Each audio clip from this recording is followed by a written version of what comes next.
সালটা ছিল 2024। আমার লাইফের one of the most beautiful journey start হয়। আমি খুব এক্সাইটেড ছিলাম to start my journey on YouTube as a travel content creator. It's been 2 years and এই 2 বছরে আমি বাংলাদেশের অলমোস্ট 80% টুরিস্ট প্লেসগুলোকে কভার করি, 50+ ভিডিও মেক করি।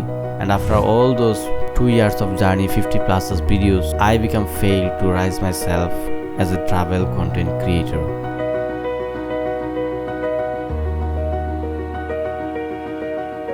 2019 সালের পর থেকে অর্থাৎ করোনা প্যান্ডামিকের পর থেকে পুরো একটা জেনারেশন মোবাইলে অ্যাডিক্টেড হয়ে যায় এবং এই সময়টাতে সোশ্যাল মিডিয়া লাইক ফেসবুক এবং ইউটিউব অনেক বেশি গ্রো করে। ট্রাভেল ব্লগিং এই সময় সবথেকে বেশি পপুলার একটা টপিক হয়ে ওঠে।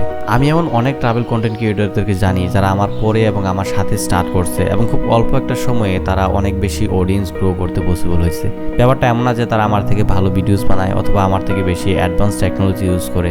এমন অনেকেই আছে যারা শুধুমাত্র একটা ফোনই ইউজ করে 100K+ সাবস্ক্রাইবার গেইন করতে পসিবল হয়েছে। বাট তখনও আমার কাছে ভালো একটা ক্যামেরা সেটআপ আছে, এডিট করার জন্য ভালো একটা পিসি সেটআপ আছে। এত সব কিছু থাকার পরেও why I become fail to grow myself as a YouTuber, as a travel content creator? What is the main reason behind my failure? আমি যখন এই কোশ্চেনগুলো নিজেকে করতে ব্যস্ত, ঠিক তখনই আমার কাছে 2টা মেজর রিজন সামনে আসে যার জন্য আমার মনে হয়েছে যে আমি as a travel content creator নিজেকে গ্রো আপ করতে ব্যর্থ হয়েছি।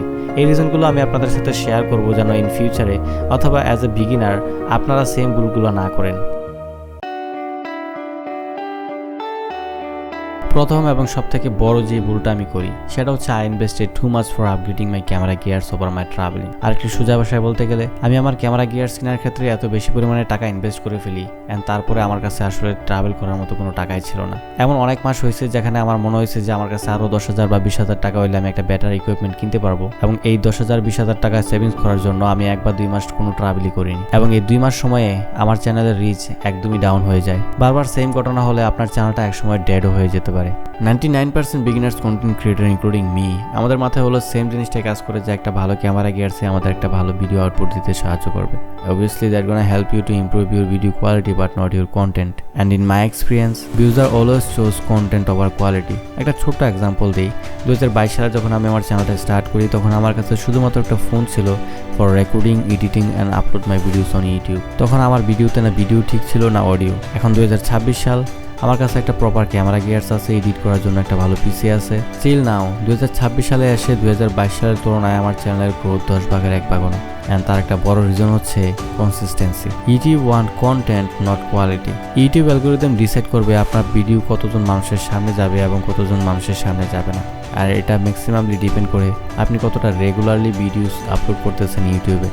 2022 সালে আমি অলমোস্ট প্রতিটা উইকে একটা করে ভিডিও আপলোড করার ট্রাই করতাম আর 2026 সালে এসে কোয়ালিটি এনশিওর করতে গিয়ে আমি প্রতি 1.5 থেকে 2 মাস পর পর একটা ভিডিও আপলোড করি। আর এর জন্যই 2022 সাল থেকে 2026 সালে এসে আমার চ্যানেলের গ্রোথ একটু বাড়েনি। So stop investing for better quality and never stop investing for content.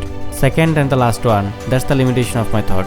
As a travel content creator আমার কাছে হলো এটাই মনে হতো যে আমি তখনই একটা ভিডিও বানাতে পারবো যখন আমি কোথাও একটা ঘুরতে যাবো বা কোনো একটা জায়গায় এক্সপ্লোর করবো, আমার কাছে বেটার একটা ইকুইপমেন্ট থাকবে। বাট জিনিসটা এরকম হওয়া উচিত না। আমি একজন creator and I should have creativity to create anything from anywhere with any kind of camera gears. একটা ছোট্ট উদাহরণ দেই, প্রতি বছর প্রতিটা ব্র্যান্ডের ক্যামেরা গিয়ার্সগুলো আপগ্রেড হিসেবে আসে, বাট তার জন্য মিন আপনি প্রতি বছর ক্যামেরাকে আপগ্রেড করবেন for better quality, for better equipment.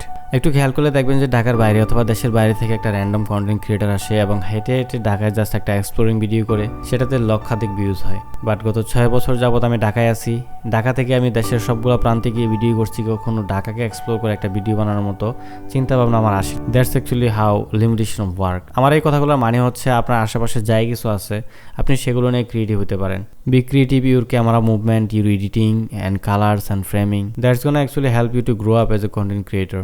If you find this video helpful, please do subscribe my channel and share this video with your friends. Thanks for watching.